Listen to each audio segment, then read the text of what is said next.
Crown of Lies, Book 1, Boston Bound, Chapter 6, Her Secret Appointment. Their days blurred together. Passion, strategy meetings, whispered promises. Nikita had practically moved in. Gerbari didn't protest. For weeks, the campaign was a mix of moaning and meetings, equal parts business and bedroom. But then, something suddenly shifted. Nikita grew quiet, withdrawn. She ate less. Though maintaining her slender frame had always demanded discipline, her new life necessitated it. In what seemed to be a perpetual daydream, she stared at the ceiling for long stretches, flinched when Gerbari touched her. And that night, she slept with the lights and the TV on. No candles, no soft music, no passion, no moaning, just silence, just distance, all business, all seriousness. For him, the night was long, tense, her touch withheld, his embrace unwelcome. The next morning, she turned to him, her voice low, trembling, barely holding back tears, and said, "I have an appointment in Boston next week, a meeting with a specialist. I need you to take me. It will take a few hours, but I'll need you to stay. I need you to be there for me when it's done. I know you're busy, but I've already rescheduled. Time won't permit me to change it again." Gerbari listened.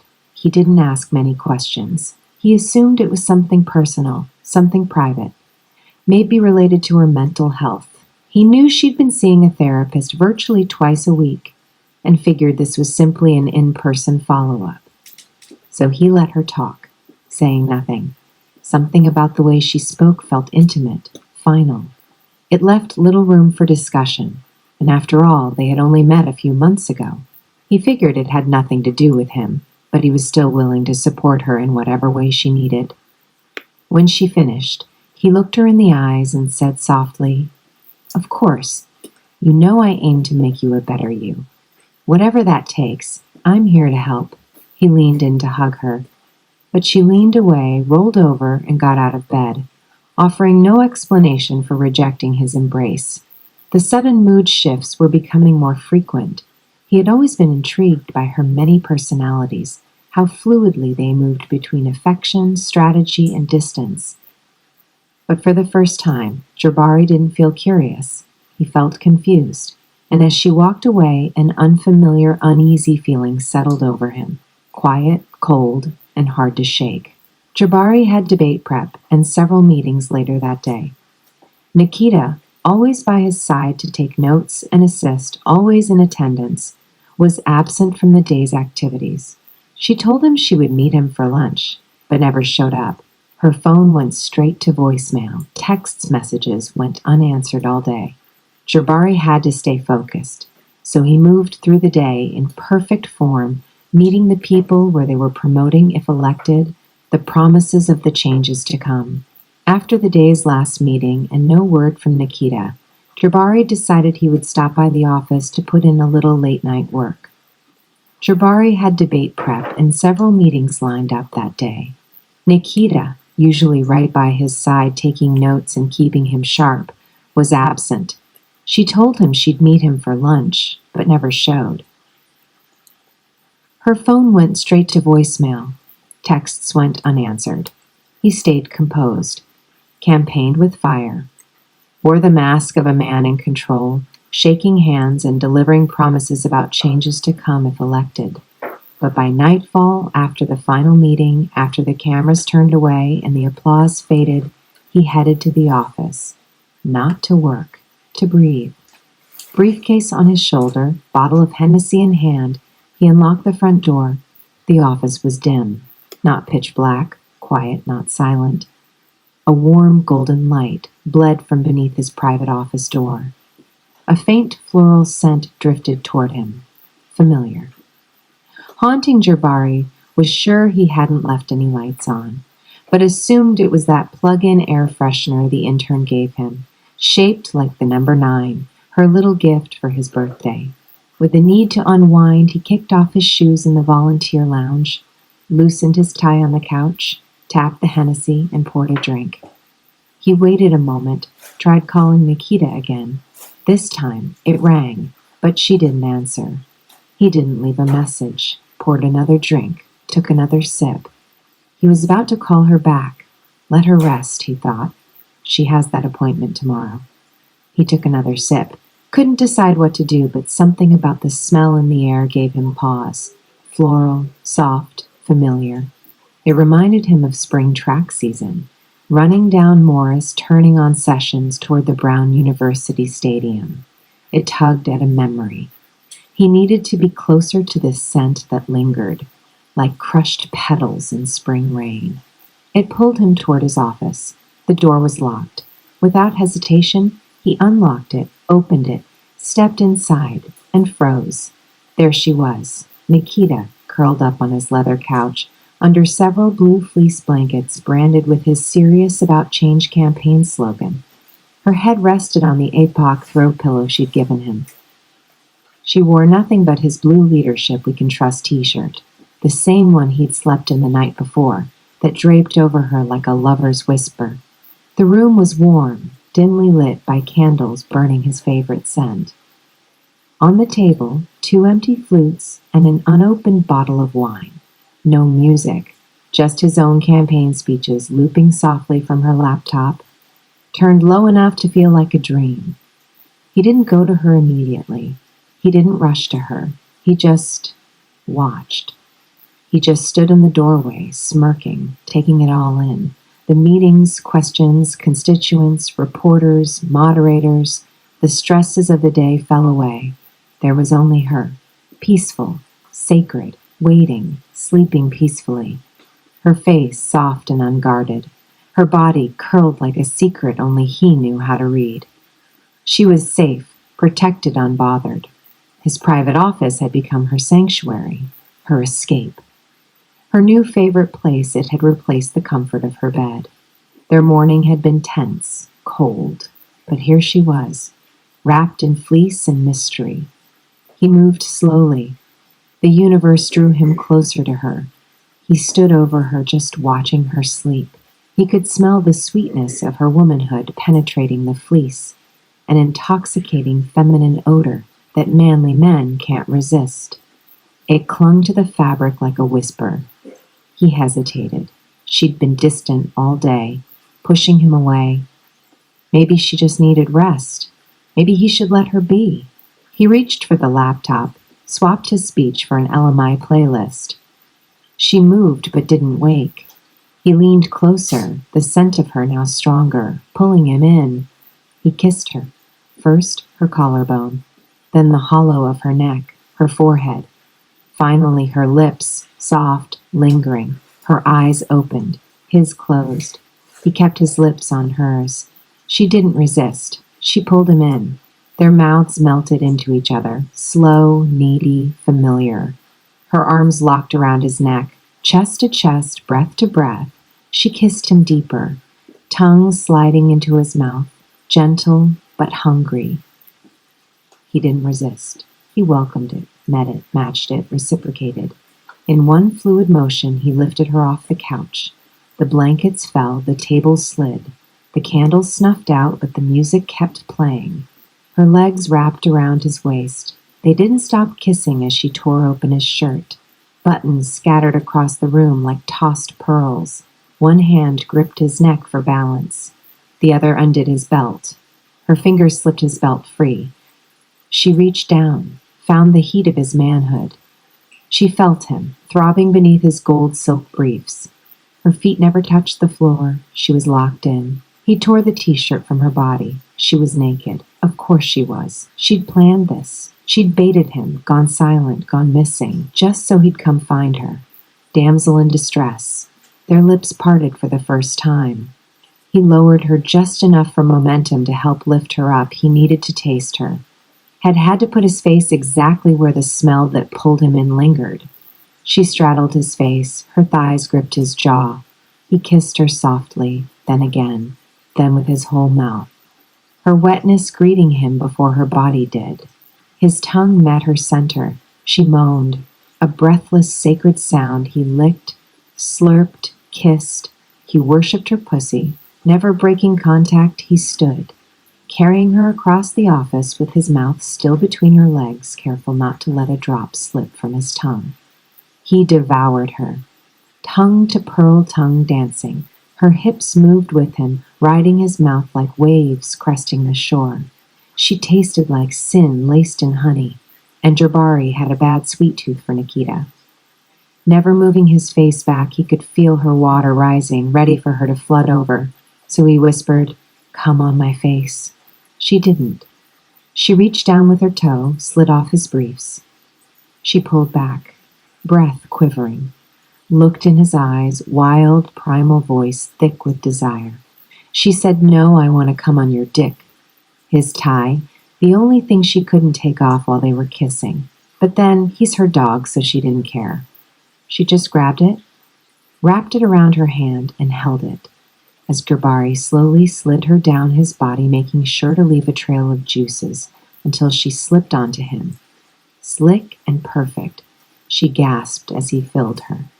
He groaned as she tightened around him. No hesitation, no hands needed. Their private sector fit like hand and glove. Their bodies knew each other as if God made them together. They always aligned without effort, magnetic, no bullshit, just Taurus season. Pinned against the wall, she rode him with slow grace, like a dancer, like a storm in silk. He curled her on and off his staff like dumbbells in a gym. She moaned. He grunted. The couch was forgotten. Then she pulled the tie. They crashed to the floor. His knees hit hard. He didn't flinch, didn't miss a stroke. It never came out. The candles flickered, then room went dark. But the fire between them blazed on. He laid her down. The floor was cold. Their passion burned. She rolled him over, mounted him. She rode him, slow at first, grinding, teasing only the tip, building him up. He had stages. All men have stages, and she was going to make sure he was at full staff. So she started twerking, riding harder, riding faster, deeper. She felt him growing inside her. He felt her love muscles getting tighter and wetter. She clutched his hands, moved them to her neck. He understood. But still, he waited. She grabbed his wrists, dug her nails in, just deep enough to draw a little blood. He tightened his grip. She rode him like he was her altar, sacred, solid, unshakable, squeezing with every bounce, milking every inch. He felt her tightening, pulling him in deeper. Their eyes locked. She moaned, "Gerbari, I feel you in my stomach." Her moans turned breathless, erotic, choked. He grunted, chest rising with restraint. He was tingling, fighting the urge to explode. She bounced harder. He squeezed tighter. She clenched around him. Her walls pulsed around him. Her breath shortened. Her moans broke into sobs of pleasure. He held back, teetering. "Harder," she gasped. He gave it. She smacked him, scratched his chest, leaving deep cat marks, and he released inside her, a full load filling her wall to wall and still throbbing. She felt the sensation of the cum hitting her G-spot. Then she let out a loud, raw scream, with some semblance of his name. It was high. Sharp, her climax was divine and primal. She didn't just release or come, she squirted, soaking him like she did the first night they met. They collapsed together. She didn't get up. She lay on top of him, still trembling, both breathless, still joined, still on him, still inside her, still wanting. She reached for the Hennessy, took a long sip, then kissed him, spit the liquor into his mouth, laughing softly, wildly, wickedly. She kissed the scratches on his chest, licked the blood from his wrists. In that moment, they were gods, alone in their universe, planning to remake it in their image. They got up and made their way to the couch. Nikita lay down first. Gerbari grabbed the Henny, relit the candles, restarted the playlist. She stretched across the couch, glowing, undone, her shirt in tatters, her panties still missing. She looked up at him, smiling, eyes playful with that slow, seductive glance. Eyes like Nyla to Simba. She licked her lips, grabbed him by the waist. He took one last sip, tossed the empty bottle aside, and fell under the weight of her warmth, and they replayed the evening as if tonight was their last night together. Gerbari woke up in his office, hungover, naked, and alone. After several rounds of end-of-the-world sex, Gerbari had passed out and Nikita had vanished. He wasn't surprised. Her mood swings had been so unpredictable as of late. More importantly, he needed to get out the office before the staff came in. He put a note on his office door and rushed home. Gerbari, once again suspicious of the secrecy and lack of details regarding her special appointment, he asked his cousin Diamond to take the ride with them just to make sure it wasn't a setup. He told Diamond, "I think she's my soulmate, but I really just met her. I don't know that much about her. I don't even know what this appointment is about." Diamond agreed to go. Gerbari called Nikita. He never asked why she left. He simply told her to get ready. He just picked up his cousin to take the ride with them, and he would be there shortly. Shocked by this unexpected addition, Nikita gasped and quickly said they needed to go alone. Just the two of them. No family, no friends, no guests. They needed to be each other's support. It was personal. It was private. It was a special appointment. Much like the special appointment she surprised him with the night before. He hoped tonight would be a repeat of the night before. He was reluctant, but he agreed. Instead of calling Diamond back, Gerbari grabbed Precious from his desk, put her in his glove box, and drove Nikita to the city himself. The ride-up was just like any other trip. They talked, they laughed, and listened to Nikita's playlist. And as like most rides in the car, Gerbari with his right hand would rub Nikita's inner thigh as he leaned back with his left hand gripping the steering wheel at 6 o'clock. As they got closer to the city, the mood got more intense. Nikita, who is normally seductive in close spaces, became more recluse and quiet. She began to shut down. At this point, her seat was reclined, her eyes closed, and hands folded as though she were praying. Gerbari said nothing. He just kept caressing her leg, hoping it would bring her some comfort before she arrived at her special appointment. After all, she was the architect of the previous night. Before long, they arrived at their destination on Commonwealth Ave in Boston, the city being somewhat unfamiliar to Gerbari, and Nikita never giving him the exact address, he dropped her off at a set of buildings but couldn't make out the name on the marquee. He did take note that she didn't want to get dropped off at the door, but rather several car lengths down. He watched her walk away, but never watched her walk in. Gerbari thought little of it, as he now had to focus on finding a place to park, thinking to himself, parking in Boston is tricky, and the streets of Boston are even trickier, so he grabbed Precious from the hidden glove box and sat her on his lap. Time passing slowly, Gerbari felt an uneasy yet familiar feeling in his soul, just like the morning Nikita first asked for this ride. He couldn't quite figure out why.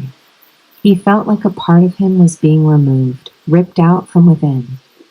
It was like a part of him that should be, was never going to be. Like a seed he'd planted was never to grow from the womb of the earth. He then began thinking about Nikita, hoping her appointment was going well. And that moment he remembered. As Nikita got out the car, she told him, "You should wait at the coffee shop across the street. I'm going to be here a few hours." At that moment, Gerbari grabbed his laptop and went across the street for tea, figuring it would put him at ease. He brought Precious with him. After several cups of tea and catching up on emails, he went back to the car to wait. Moments later, Nikita called. "Meet me out front," she said.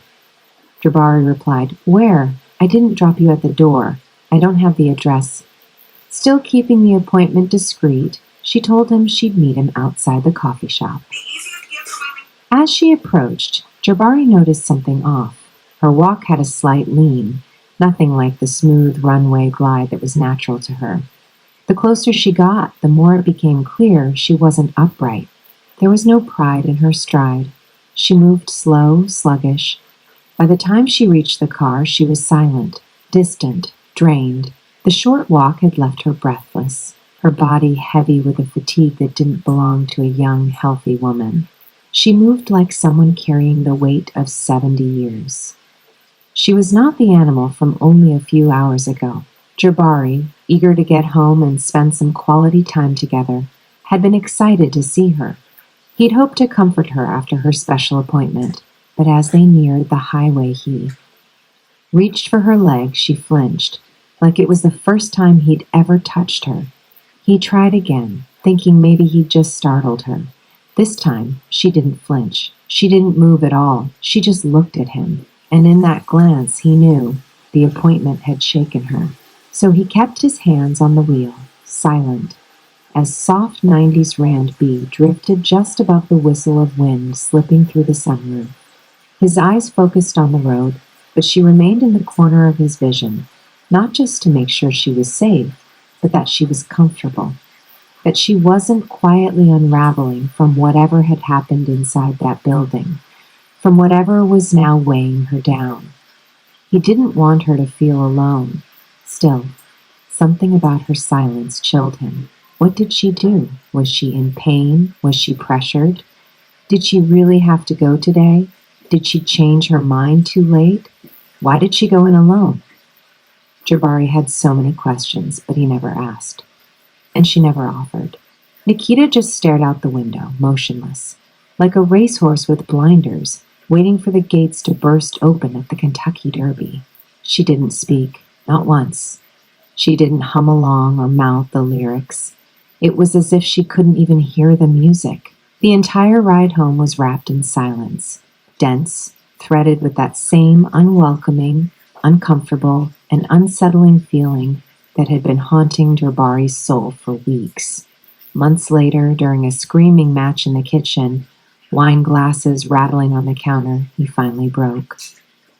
Gerbari demanded the truth. "You keep secrets like they're trophies," he said. "What else are you hiding?" Nikita snapped. "Do you think I wanted to go through that alone? You think I wanted to handle that by myself?" He froze. She stormed off. She went back to her apartment. They didn't speak for days. From then on, Gerbari stopped wondering, and Nikita never spoke of Boston again.